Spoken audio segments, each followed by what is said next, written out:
Well, Bruce, you are the very special person to be in our podcast because I told the group I wasn't going to do a podcast this week. We did a lot of hands-on stuff in class yesterday that you missed, so I'm going to give you a really, really quick run through of what you missed. I talked about the idea of coming into the classroom, having things organized very well, putting things up on the board so that students know what they're supposed to be doing, and that your first 5 minutes of class can be a real waste of time. That's why I like to use a bell ringer activity, and here's one on the screen for you. I also like having students in assigned seating because I can take roll very, very quickly that way, and then we can move on in our teaching. So the materials that were needed for today's class were right up there for everyone to see. There's the bell ringer, and I gave them a chance to work on this. You would then bring the class together and say, let's look at today's answer for the bell ringer, patriotism. Let's discuss why this is patriotism, and then go forward. So every week I'm giving you some ideas of some teaching strategies. This is one in a way that you should organize your class. So what we were doing yesterday is we had 5 objectives. We got 4 of them, and the first part was discussing the high leverage practices, the ones that we're due in week 3, interviewing the student and then also getting into the classroom and talking to the teacher about the organizational structure of their classroom, routines, procedures, things like that. And so I told everybody, get your interviews done with the students and then go on over to Blackboard and load a summary and application of what you learned from your interviews with students. And then, if it takes you a little bit more time to get the assignment done where you're in the classroom looking for routines, procedures, asking the teacher about those, that's fine. But really, those should be done by week 5. If you look at that high leverage practice assignment, you're going to see that we have assignments due week 3, week 5, and then I think week 7. I tried to spread these out over the semester. After we talked about the high leverage practices yesterday, we went ahead and we examined a Bloom's taxonomy handout. Now you're going to find that handout in our Blackboard. Let me go there. All right, we spent quite a bit of time yesterday taking a look at the Bloom's taxonomy, and we started really by looking at this document right here, which are the essentials of lesson plans. And so I talked to everybody about, yeah, these are the things we want to have, but really there's some essentials. So then I gave them slips of paper. I said, now let's put these in the correct order. And these are the essential elements of a lesson plan for Spring Arbor University. I gave them some examples of anticipatory sets and how they can be elaborate, how they can also just be pretty straightforward. All right, turn to your neighbor, right? Together come up with one thing that we learned yesterday about colonial America. It can be that simple, and then have them share it. We talked about then the stating of objectives, your plan for instruction, your differentiation, your assessment closure. One of the things we talked really nicely about is if you put these objectives that you're going to write here up on the board so the students see them, there's no guess about what you're supposed to be learning. And then a good way to close your lesson is to come back to the learning objectives of that lesson. So I see way too many secondary students or secondary teachers never put the learning objectives up on the board. And you've got to do that. A lot of schools are adopting a Marzano 4-point grading scale, and they're doing the standards. And so instead of learning objectives, there's going to be standards up on the board. The learning objectives are built from the standards or the benchmark, the curriculum standard. And so then they're assessing students constantly on that standard, and students are doing self-assessment as well. So I do not like when I go into a secondary classroom and the students do not know what they're supposed to be learning. At any time, a principal or an administrator should be able to pull a student out of the classroom and say, so what are you supposed to be learning today? And if the answer is, I don't know, that teacher should get a negative mark against them. The students are in that classroom to learn, and our job is to make sure that they are aware of what we are focused on learning. So by being very deliberate, having these objectives up on the board in front of them constantly, get them in the habit of seeing them, responding to them, checking their learning by them, then we're going to have more efficient learners. So with that, one of the things that I wanted us to do was take a look at this Bloom's taxonomy handout. And we explained that there, a lot of times in secondary classes even, too much of the teaching is done right here. So in the knowledge comprehension area. So when you look at these words right here under students, these are the verbs that you will find in the learning objective. The student will answer, the student will define, the student will explain, the student will recite, the student will identify, the student will locate.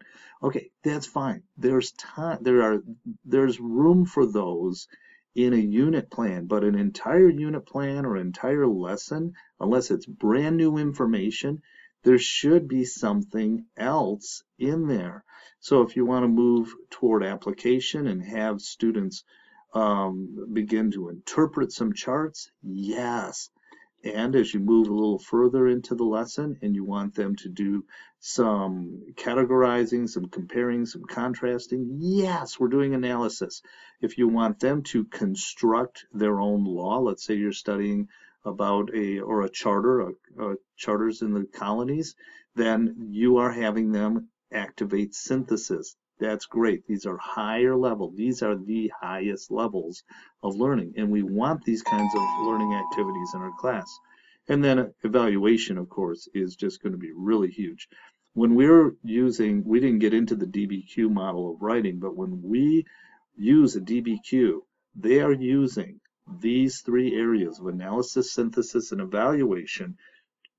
On top of, they're also using their knowledge comprehension application. So a DBQ writing project actually brings all of the levels of Bloom's taxonomy into place. So with that, we took a look at these learning objectives here. Anything that's in black. These two were supposed to be underlined and they weren't. And I asked them to identify where they were in Bloom's taxonomy. And so given some time as a group, they found them. The one they didn't find was this one about familiar. And so there's two types of objectives. There's that targeted learning objective that sometimes we call effective objective because we're going to affect learning. It's a measurable objective. And we talked about how can I measure, or how did I measure the learning in the classroom? And I used a variety of assessment techniques that they referred to. This one here, how do you measure familiar? It's like, how do you measure appreciate? The student will appreciate fine art. The student will understand understand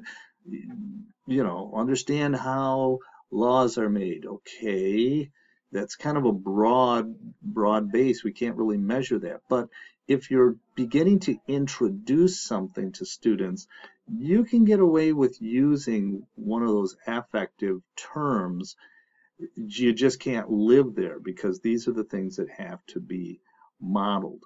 So from this, yesterday we talked about the micro teaching lesson that's coming up on week 5. Next week, everybody has to have their micro teaching lesson plan in place. They should have done some practicing to make sure that it times out right. And we're going to share those in the class. So I expect you to come to class with a micro teaching lesson within the social studies, a 20-25 minute lesson. And then in week 5, we're going to teach it. So come to class tomorrow or next week with yours all written out, and bring copies for your classmates, because we're going to break into groups. We're going to rotate around and talk through this and explain how we plan to teach this particular lesson. So we got down, there's activity. I don't know why I have a 3-3 here. And so then I introduced them next to this concept of understanding by design.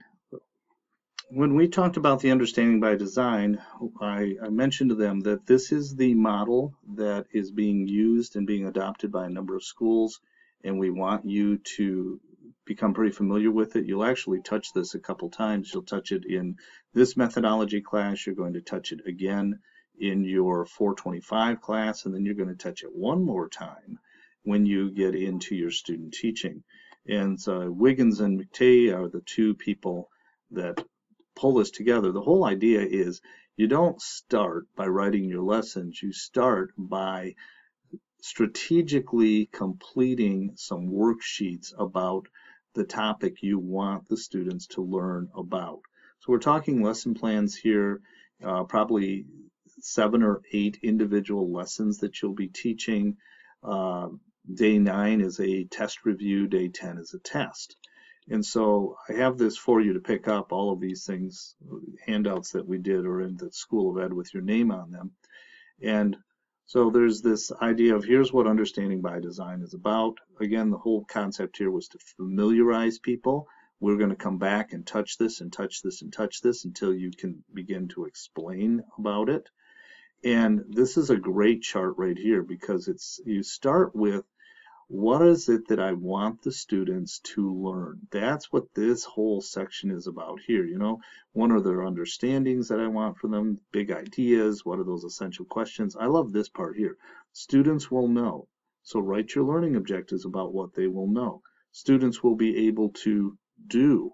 What is it that you want them to be able to do? So it's both this whole idea of knowledge and skills that you want students to learn as you put together this, 7 to 10 day unit plan. And then the second step is, how am I going to know that the students achieved what I wanted them to learn or be able to do?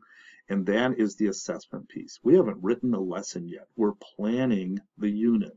And in this question here, I start thinking through my formative assessment and I think through my summative assessment. And then I create the summative assessment. Once I've got the summative assessment created, I can go back and create a pre-assessment, because we always want to know, what do the students know? What's their prior knowledge coming into an extended area of teaching like a unit plan? And then the third thing is I can start to put my unit together with the individual lesson plans. Well, this comes out of this this book by Wiggins and McTee, which I really, really like. And so there's another one that they look at as well, where you just use these charts and fill things in, and it's going to get you the same place. What do I want students to know or to be able to do? And then second page, okay, what's the evidence? So how am I going to assess their knowledge or their performance of skills that I expected them to learn or do in this unit? And then, all right, now given that, what are going to be my objectives? How am I going to go about and create my lesson plans? What are the different ways that I'm going to teach? So that just really helps you to begin thinking forward beyond week 5 and 6, when you need to start working on a detailed lesson plan. Now, can your unit plan, I meant to say working on detailed unit plan, can your unit plan include lessons that you're going to be teaching in the classroom with the teacher you're observing with? Absolutely. I mean, that's a smart thing, they've got resources and materials you could be gathering right there. I also wanted everyone to see that when it came to unit planning, the MDE actually has their own little unit planning worksheet, and this is what it looks like. It's very similar. You're working with a backwards construction because the big ideas or themes, concept, essential questions. What's the skill and knowledge that you want your students to learn? So that's where what do you want them to be able to do? What do you want them to be able to learn? How are you going to assess them? And when you put all that together, then you put your individual lessons. That is as far as we got, and I just hope that this has been helpful for you to get caught up. Again, materials are waiting for you in the School of Ed. I suggest you pick them up on Monday.